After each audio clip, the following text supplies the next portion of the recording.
Les Gathas, le livre sublime de Zarathustra. Que nous soyons de ceux qui à chaque instant renouvellent et embellissent le monde.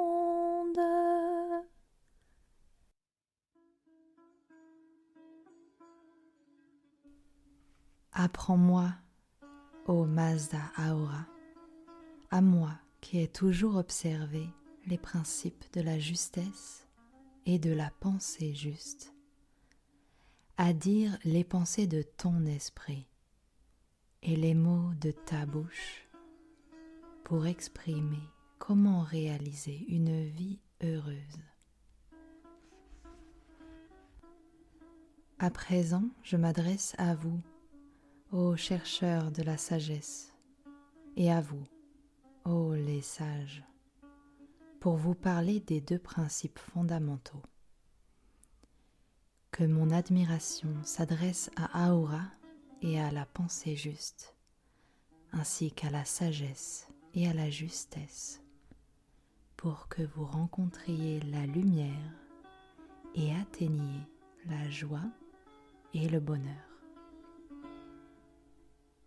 Ainsi, avant le grand événement du choix, écoutez les meilleures paroles et tendez l'oreille, et regardez avec les yeux de la sagesse. Et avec discernement, chacun de vous, homme ou femme, choisira l'une des deux voies.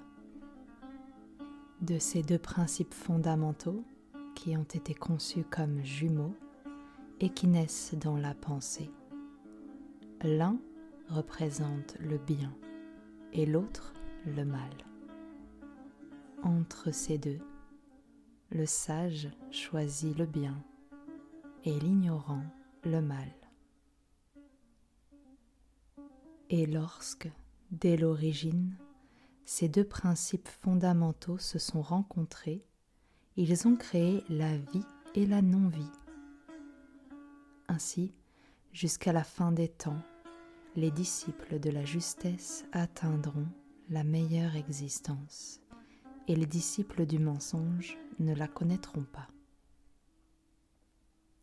De ces deux principes opposés, le disciple du mensonge choisira les pires actions, alors que celui qui va vers les meilleures pensées satisfait Ahura Mazda en choisissant la justesse et en persévérant pour l'atteindre.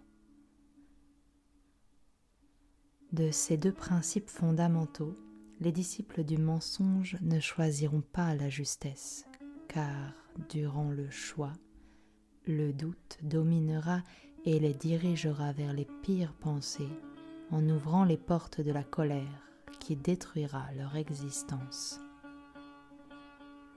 Et à celui qui choisit la voie juste, la force de la justesse et la pensée juste en harmonie avec le pouvoir de la maîtrise de soi viendront vers lui, ouvrant le passage à la sérénité qui éclairera son monde intérieur.